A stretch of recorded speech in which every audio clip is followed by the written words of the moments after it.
அண்மைச் செய்தி.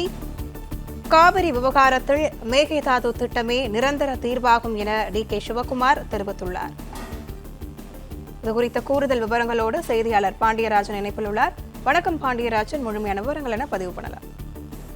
காவிரியின் குறுக்கே மேகதாதுவில் அணை கட்டுவது மற்றும் காவிரி நீரை தமிழகத்தினுடைய பயன்பாட்டிற்காக திறந்து விடுவது தொடர்பாக கர்நாடகாவில் இருக்கக்கூடிய பல்வேறு அரசியல் கட்சிகளுடனான அந்த அனைத்து கட்சி கூட்டத்தை கர்நாடக முதலமைச்சர் டி.கே. சிவகுமார் தலைமையில் இன்று காலை நடைபெற்றது. அனைத்து கட்சி கூட்டம் முடிந்ததன் பிறகாக செய்தியாளர்கள் சந்தித்த சிவகுமார் இரு மாநிலங்களும் இணைந்து பேச்சுவார்த்தையை நடத்தி மேகதாது விவகாரத்தில் சுமூகமான தீர்வு காணப்பட வேண்டும் என்கின்ற வகையில் ஒரு கருத்தை பதிவு செய்திருக்கிறார். அதே போல காவிரி விவகாரத்தில் மேகதாது திட்டமே நிரந்தர தீர்வாகும் எனவும் ஒரு கருத்தையும் டி.கே. சிவகுமார் பதிவு செய்திருக்கிறார். மேகதாது விவகாரத்தில் உச்சநீதிமன்றம் ஏற்கனவே தீர்ப்பை வழங்கியுள்ளதாகவும் மத்திய அரசும் தனது பதிலை அளித்துள்ளது எனவும் குறிப்பிட்டிருக்கக்கூடிய சிவகுமார் இரு மாநிலங்களுக்கு இடையே மேகதாது விவகாரத்தில் சுமூகமான தீர்வு காணப்பட வேண்டும் என்கின்ற ஒரு கருத்தையும் பதிவு செய்திருக்கிறார். மேகதாது திட்டம் ஒரு நிரந்தர தீர்வு எனவும் உச்சநீதிமன்றம் ஏற்கனவே வழங்கிய தீர்ப்பு கொடுத்திருக்கிறது. மத்திய அரசும் அவர்களுடைய பதிலை வழங்கியிருக்கிறார்கள். இவை அனைத்தையும் கருத்தில் கொண்டு நாம் இனியும் காலத்தை வீணாக்காமல் முன்னோக்கி செல்ல வேண்டும் என டி.கே. சிவகுமார் அவருடைய அந்த செய்தியாளர் சந்திப்பில் தெரிவித்திருக்கிறார்.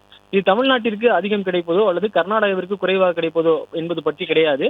இந்த வாய்ப்பை பயன்படுத்தி கர்நாடகா மற்றும் தமிழ்நாடு ஆகிய இரு மாநிலங்களையும் பேச்சுவார்த்தைக்கு அழைத்து கலந்துரையாடி இந்த பிரச்சனையை சுமூகமாக தீர்க்க வேண்டும். இந்த முயற்சிக்கு அனைவருடைய ஒத்துழைப்பையும் எதிர்பார்க்கிறோம் என்கின்ற வகையில கர்நாடக முதலமைச்சர் டி.கே. சிவகுமார் அனைத்து கட்சி கூட்டத்திலே வலியுறுத்தியிருக்கிறார். குறிப்பாக கர்நாடகாவில் இருக்கக்கூடிய மற்ற அமைப்புகள் மற்றும் கட்சிகளுடைய நிலைப்பாடு எல்லாம் மேகதாதுவில் அணை கட்டியே தீர வேண்டும் என்கின்ற ஒரு கருத்தில் ஒற்றை கருத்தோடு நிற்கிறார்கள். அதே போல தமிழகத்திற்கு தண்ணீர் திறக்க வேண்டும் என்று சொல்லக்கூடிய அந்த நிலையில காவிரி மேலாண்மை ஆணையம் சொல்கின்ற அந்த உத்தரவு உச்சநீதிமன்றத்தின் தீர்ப்பை எல்லாம் கடந்தும் ஆனால் தமிழகத்திற்கு தர வேண்டிய நியாயப்படி தர வேண்டிய தண்ணீரை தரக்கூடாது என்கின்ற அவர்களுடைய பயன்பாட்டிற்கு மட்டுமே அதை பயன்படுத்த வேண்டும் என்கின்ற வகையில் அவருடைய கருத்துக்களை பதிவு செய்திருக்கக்கூடிய நிலையில தமிழக அரசும் கர்நாடக அரசும் ஒன்றாக பேசி இந்த பிரச்சனைக்கு சுமூகமாக தீர்க்க வேண்டும். இந்த முயற்சிக்கு அனைவரின் ஒத்துழைப்பும் எதிர்பார்க்கிறோம் என்ற வகையிலும் சிவகுமார் அவருடைய செய்தியாளர் சந்திப்பில் பேசியிருக்கிறார்.